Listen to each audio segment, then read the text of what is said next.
आजको क्यान्डलले हेर्दाखेरि चाहिँ एकदमै धेरै अङ्कले आज बढेको छ मार्केट। जुन 83 अङ्कले बढेको छ भने 10 अर्ब प्लसको चाहिँ आज टर्नओभर आएको छ मार्केटमा। मैले हिजो पनि भनेको थिएँ जुन यो लेभलमा आएपछि चाहिँ मार्केट फेरि माथि बढ्न सक्छ, यहीँबाट पुलब्याक आउन सक्छ भनेर मैले हिजोको भिडियोमा पनि भनेको थिएँ। त्यसैगरी आज चाहिँ मार्केट बढेको छ। साथै मार्केट यहाँ चाहिँ जुन यो पछाडिको ग्याप थियो, यो ग्याप फिल गर्नको लागि चाहिँ मार्केट आएको थियो। जुन यो ग्याप फिल गरेपछि चाहिँ मार्केटले यहाँबाट एउटा पुलब्याक दिएको जस्तो देखाएको छ। जुन यहाँबाट चाहिँ अब मार्केट अलिकति थोरै राम्रो मुभ आउने देखिन्छ। यहाँबाट मार्केट बढ्दाखेरि चाहिँ कहाँसम्म जाने देखिन्छ भने जुन यो 2820 देखि 2848 सम्मको लेभल छ, जुन एउटा जोन मार्केटमा यो जोन चाहिँ एकदम स्ट्रङ एउटा रेजिस्टेन्सको काम गर्ने जस्तो देखिन्छ, जहाँ मार्केट चाहिँ यो लेभलसम्म गएर एउटा रेजिस्टेन्स फेस गरेर यहाँबाट पनि ब्रेकआउट भयो भने चाहिँ माथि 3000 सम्म जाने देखिन्छ र यहीँबाट पनि एउटा रेजिस्टेन्स लिएर चाहिँ मार्केट फेरि तल झर्ने जस्तो देख्न सकिन्छ। र बजारमा चाहिँ आज एकदमै धेरै बाइङहरू आएको छ। जुन पुरानै स्टकहरूमा पनि बाइङ आएको छ, कुनैमा एकदमै धेरै सेलिङहरू पनि आएको छ।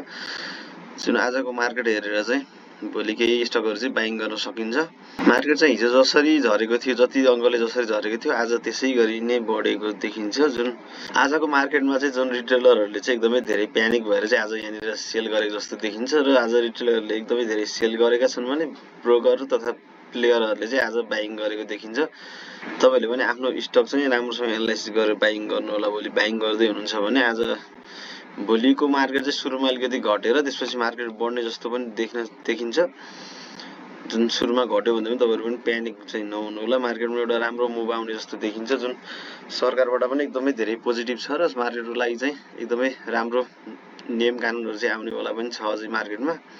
साथै आजको मार्केटमा चाहिँ 53.3% चाहिँ बाइङ भोल्युम छ भने 46.7% चाहिँ आजको सेलिङ भोल्युम छ। आज साथै आजको धेरै बाइङ भएको स्टकहरू चाहिँ आज पनि केबिएल 4,44,000 को चाहिँ बाइङ छ भने सेलिङ चाहिँ 3,19,000 किता सेलिङ छ। एनएचपीसी 3,74,000 किता बाइङ छ भने 3,01,000 किता चाहिँ सेलिङमा रहेको छ। रिदी पनि 3,68,000 किता बाइङमा छ भने 2,96,000 किता चाहिँ सेलिङमा रहेको छ। र अपी 3,49,000 किता बाइङमा छ भने 3,08,000 किता चाहिँ सेल गरिएको छ आज मार्केटमा। भने पुरानै स्टकहरूमा चाहिँ आज पनि राम्रै भोल्युम आएको देखिन्छ र राम्रै बाइङ पनि देखिन्छ। साथै ब्रोकरहरूले पनि आज पुरानै स्टकहरूमा बाइङ गरेर होल्ड गरेको देखिन्छ।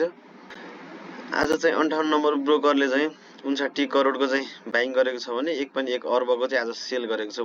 भने 58 नम्बर ब्रोकरले चाहिँ आज एकदमै धेरै सेलिङ प्रेसर दिएको छ मार्केटलाई चाहिँ। र ब्रोकर 42 नम्बर ब्रोकरले चाहिँ आज 56 करोडको किनेको छ भने 35 करोडको सेल गरेको छ।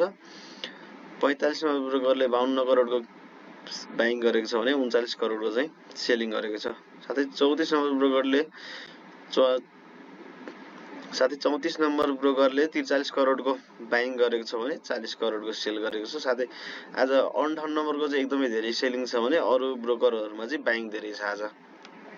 र 58 नम्बर ब्रोकरले चाहिँ आज एसएचएल एकदमै धेरै किनेको छ। जुन 1.50 करोडको किनेको छ भने 62 लाखको चाहिँ सेल गरेको छ। र 42 नम्बर ब्रोकरले चाहिँ एनआरएन 12.38 करोडको किनेको छ भने 45 लाखको चाहिँ सेल गरेको छ। 45 नम्बर ब्रोकरले पनि एनआरएन एकदमै धेरै किनेको छ आज पनि रिलायन्स स्पिनिङ मिलमा चाहिँ आज अलिअलि सेलिङ पनि आएको छ। जुन र 34 नम्बर ब्रोकरले चाहिँ 5.34 करोडको बाइङ गरेको छ भने 3.76 करोडको चाहिँ आज सेलिङ गरेको छ। अपीमा पनि 2.30 करोडको चाहिँ बाइङ छ भने 80 लाखको चाहिँ सेलिङ छ। जुन पुरानै स्टकहरूमा पनि आज राम्रै भोल्युम आएको देख्न सकिन्छ। 58 नम्बर ब्रोकरले चाहिँ आज केबिएल 1,94,000 को सेल गरेको छ भने चाहिँ बाइङ चाहिँ 1,04,000 को मात्रै बाइङ छ।